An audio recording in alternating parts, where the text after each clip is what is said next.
एक नगर में एक धनी व्यापारी रहता था। उसकी 3 बेटियां थीं। बड़ी बेटी का नाम ब्लिस, मंजली का नाम ब्लॉसम और सबसे छोटी बेटी का नाम ब्यूटी था। तीनों बहनों में ब्यूटी सबसे सुंदर थी। इस कारण उसकी दोनों बड़ी बहनें उससे जला करती थीं।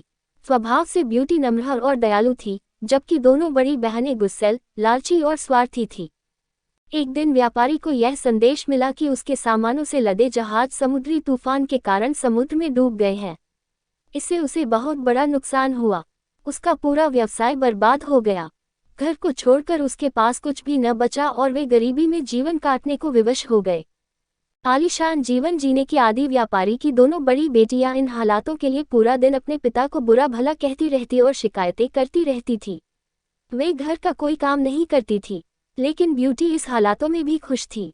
वह पूरे दिन घर का काम करती और साथ ही अपने पिता को भी खुश रखने की कोशिश करती थी। कुछ महीनों बाद एक दिन व्यापारी को पता चला कि उसका एक जहाज बंदरगाह पर पहुंच गया है। उसके तुरंत ही बंदरगाह जाने की तैयारी कर ली। जाने से पहले उसने अपनी तीनों बेटियों से पूछा कि वापसी में वह उनके लिए क्या लेकर आए। दोनों बड़ी बेटियों ने सुंदर कपड़े, जूते, मोतियों का हार और इसी तरह की अन्य चीजें लाने के लिए कहा। ब्यूटी अपने पिता की हालत जानती थी, इसलिए उसने अपने पिता से बस एक सुंदर लाल गुलाब का फूल लाने को कहा। जब व्यापारी बंदरगाह पहुंचा तो उसने देखा कि उसके जहाज का पूरा सामान नष्ट हो चुका है, साथ ही उसका जहाज भी टूट फूट गया है और किसी काम का नहीं रह गया है। थका हारा, निराश व्यापारी वापस घर की ओर लौटने लगा। वापस लौटते लौटते रात हो गई। रास्ते में एक घना भयानक जंगल था। व्यापारी जल्दी से जल्दी उस जंगल को पार कर लेना चाहता था, लेकिन तभी अचानक ही शुरू हुए तेज आंधी तूफान ने उसे घेर लिया। उस तूफान में सफर जारी रख पाना असंभव था। आश्रय की खोज में वह इधर उधर भटकने लगा। तभी उसे उस भयानक जंगल में एक स्थान पर रोशनी दिखाई पड़ी। जब वह पास पहुंचा तो उसे रोशनी से नहाया हुआ महल नजर आया। उसकी उम्मीद बंध गई कि रात गुजारने के लिए उसे यहाँ आश्रय मिल सकता है। वह महल के दरवाजे के पास पहुंचा, देखा कि वह खुला हुआ है। उसने वहां से आवाज लगाई, किंतु कोई बाहर नहीं आया। साहस बटोरकर वह अंदर चला गया। अंदर पहुंचकर उसने फिर से पुकारा, किंतु फिर भी कोई नहीं आया। वह महल बड़ा ही विचित्र था। पूरा महल रोशनी से जगमगा रहा था। खाने की टेबल लजीज पकवानों से सजी हुई थी, लेकिन वहां कोई भी नहीं था। लंबी यात्रा के उपरांत व्यापारी को जोरों की भूख लगाई थी, इसलिए वह चुपचाप भोजन करने लगा। भोजन करने के बाद वह जिज्ञासावश महल की सीढ़ियां चढ़कर ऊपर पहुंचा। महल बहुत आलीशान था और उसके हर कक्ष सुंदर रीति से सजे हुए थे। वह थका हुआ था, इसलिए एक कमरे में जाकर नर्म बिस्तर पर सो गया। सुबह जब वह सोकर उठा तो उसे अपने बिस्तर के पास नए कपड़े दिखाई पड़े। नहा धोकर उन कपड़ों को पहनकर वह तैयार हो गया। खिड़की से बाहर झांककर उसने देखा कि मौसम साफ हो चुका था। अब मैं अपनी यात्रा फिर से शुरू कर सकता हूँ, ये सोच वह सीढ़ियों से नीचे उतरा। नीचे पहुंचकर देखा कि टेबल पर नाश्ता लगा हुआ है। उसने नाश्ता किया और वापस जाने के लिए खुशी खुशी बाहर निकल आया। बाहर निकलते ही उसे एक खूबसूरत गुलाबों का बगीचा दिखाई पड़ा, जहां गुलाब के विभिन्न रंगों के सुंदर फूल खिले हुए थे, जिन्हें देख उसे ब्यूटी से किया हुआ वादा याद आ गया। उसने सोचा कि मैं अपनी दोनों बड़ी बेटियों की इच्छा तो पूरी नहीं कर सका, पर कम से कम ब्यूटी की इच्छा तो पूरी कर ही सकता हूँ। ये सोचकर जैसे ही उसने लाल गुलाब का फूल तोड़ने के लिए हाथ बढ़ाया, उसे एक भयानक हंसी सुनाई पड़ी। डर के मारे उसने अपने हाथ पीछे खींच लिए। उसने देखा उसके सामने एक डरावना राक्षस खड़ा है। उस राक्षस की आंखें अंगारों की तरह लाल थी। व्यापारी को घूरते हुए वह गुस्से में गुर्राया, दुष्ट व्यक्ति, मैंने तुम्हें अपने महल में आश्रय दिया, खाने के लिए लजीज भोजन दिया, सोने के लिए नर्म बिस्तर दिया और पहनने के लिए नए कपड़े दिए। मेरे इन एहसानों के बदले मुझे धन्यवाद देने के बजाय तुम मेरे बगीचे से फूल चुरा रहे हो। कितने एहसान फरामोश हो तुम। अब मैं तुम्हें जीवित नहीं छोड़ूंगा।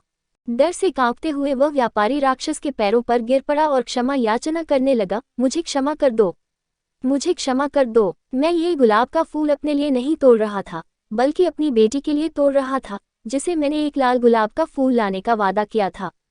मुझे मत मारो, तुम जैसा कहोगे मैं वैसा ही करूंगा।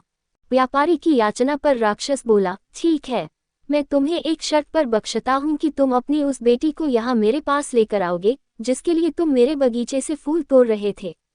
डरे हुए व्यापारी ने उस समय अपनी जान बचाने के लिए राक्षस की बात मान ली और अपनी बेटी को उसके पास लाने का वादा कर वह वहां से निकल गया। जब वह घर पहुंचा तो उसकी आंखें आंसुओं से भीगी हुई थी। वह बहुत डरा हुआ था। पूछने पर उसने अपने साथ हुई पूरी घटना विस्तार से बता दी।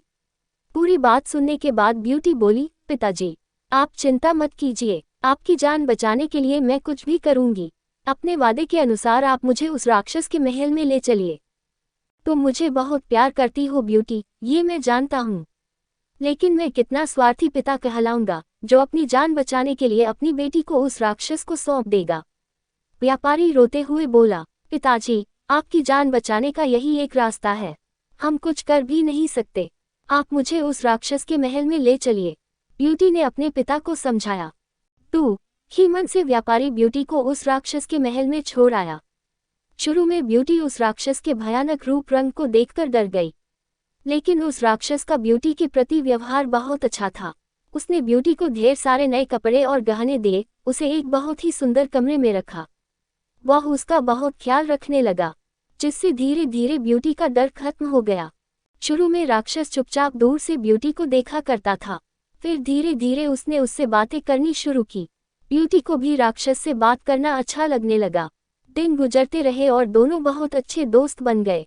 राक्षस ब्यूटी को चाहने लगा था, लेकिन अपनी बदसूरती के कारण उससे अपनी मन की बात कहने से डरता था। फिर भी एक दिन उसने हिम्मत करके ब्यूटी को अपने मन की बात बता दी और उसके सामने विवाह का प्रस्ताव रख दिया। इस प्रस्ताव पर ब्यूटी आश्चर्य में पड़ गई। उसे समझ नहीं आया कि राक्षस को क्या उत्तर दे। वह सोच में पड़ गई, वह कैसे उस बदसूरत राक्षस से विवाह कर सकती थी। लेकिन वह उसकी भावनाओं को भी ठेस नहीं पहुंचाना चाहती थी, क्योंकि वह उसके प्रति दयालु था और उसने उसके पिता के प्राण भी नहीं लिए थे। ब्यूटी घबराते हुए बोली, मैं इसका अभी कोई उत्तर नहीं दे सकती। ब्यूटी की बात पूरी होने के पहले ही राक्षस उसका उत्तर समझ गया और उसकी बात काटकर बोला, कोई बात नहीं ब्यूटी, मैं तुम्हारी स्थिति समझता हूँ, मुझे तुम्हारी बात का बुरा भी नहीं लगा है। इतना कहकर वह वहां से चला गया। दिन गुजरते गए, दोनों ने इस बारे में फिर कोई बात नहीं की। ब्यूटी को वहां कोई तकलीफ नहीं थी, लेकिन वह अपने पिता और बहनों को बहुत याद किया करती थी। ऐसे ही एक दिन वह उन्हें याद कर उदास बैठी हुई थी।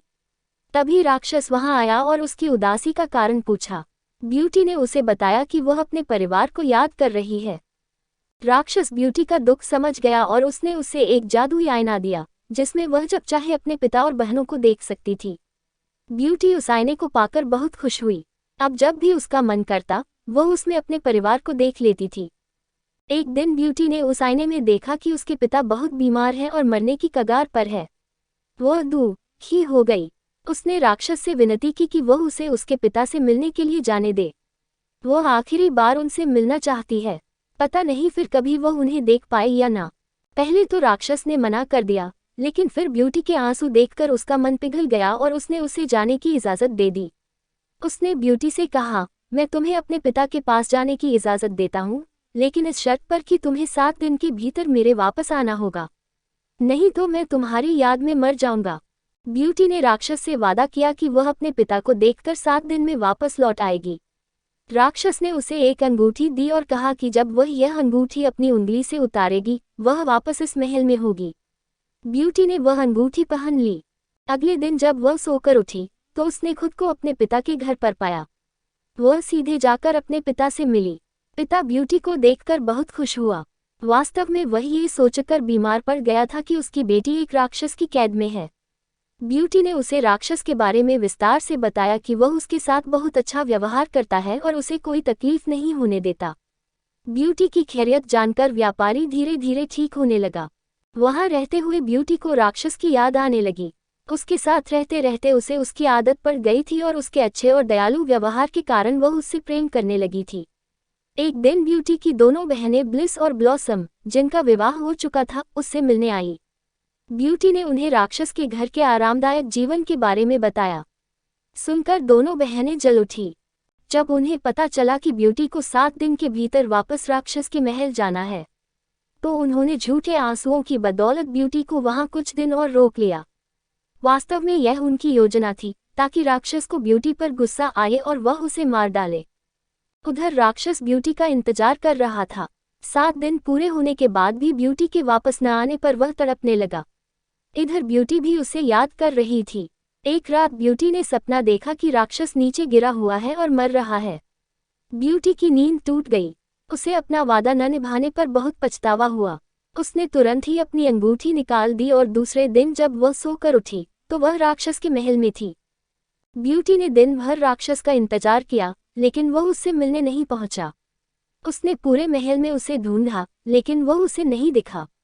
वह परेशान हो गई। फिर शाम को वह महल से बाहर निकली और राक्षस को खोजने लगी। उसने पूरे बगीचे में उसे ढूंढा, फिर वह महल के पीछे वाले हिस्से में गई। वहां एक कोने में राक्षस नीचे पड़ा हुआ था। वह बहुत कमजोर नजर आ रहा था। ऐसा लग रहा था मानो वह मरने की कगार पर है। ब्यूटी जल्दी से उसके पास गई और उससे बोली, ये तुम्हें क्या हो गया है? मैंने तुमसे कहा था ना कि यदि तुम नहीं आई तो मैं तुम्हारी याद में मर जाऊंगा। राक्षस ने उत्तर दिया। ब्यूटी ने अपने देर से आने के लिए उससे क्षमा मांगी और उससे कहने लगी, तुम मुझे छोड़कर मत जाओ। मैं तुम्हारे बिना नहीं रह सकती। मैं तुमसे प्रेम करने लगी हूँ। मुझसे विवाह कर लो। ब्यूटी का इतना कहना था कि एक चमत्कार हुआ और वह राक्षस एक सुंदर नौजवान राजकुमार में परिवर्तित हो गया। ब्यूटी ये देखकर आश्चर्यचकित रह गई। राजकुमार ने उसे बताया, मैं एक जादूगरनी के श्राप के कारण राक्षस बन गया था। कई वर्षों तक मैं इस रूप में रहा। ये श्राप तभी टूटता जब कोई मेरी बदसूरती के बाद भी मुझसे सच्चा प्रेम करता। आज तुम्हारे सच्चे प्रेम के कारण वह श्राप टूट गया है और मैं वापस अपने असली रूप में आ गया हूँ। ब्यूटी उसे देखकर बहुत खुश हुई। दोनों ने विवाह कर लिया और खुशी खुशी रहने लगे।